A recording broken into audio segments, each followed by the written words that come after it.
是利用高温的玻璃，温度高的时候，直接在水里面做一些外表的温度。那个时候在看到他们在做玻璃表演的时候，我觉得说就好像自己生出了一个小孩，那个过程会让我觉得很撼动。口吹玻璃师像魔术师，让高温下软趴趴的玻璃膏定型后可以再变化。从无到有的期待，它的变化性是这么大，所以我开始才动了说要做观光工厂的转型动作。嫁到玻璃工厂的客家媳妇，用崇拜的心态看公公的作品，传统技艺50年经验的底子，不留就是一种文化的消逝。客人来玻璃工厂看，玻璃怎么样落术法，给国人多一点文化教育。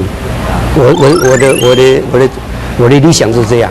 口吹玻璃即使看似相同的两件作品，都存在着差异，独一无二就是卖点。也爱给创作啊，很厉害哦，很厉害。我们刚刚其实看到口吹玻璃没那么容易耶，是不是？数多一点，最少要10多年经验以上。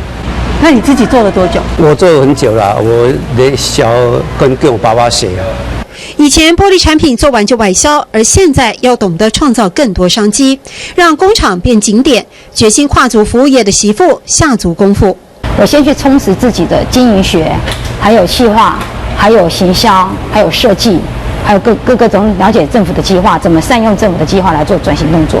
客家媳妇用踏实的步调成功说服全家族，而全台湾第一家玻璃观光工厂，除了体验行销，还要继续寻找蜕变的可能。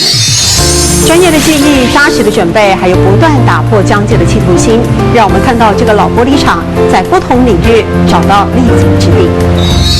一係捱嘅創作，唔係呢開哦；一係捱嘅創作，唔係呢開哦。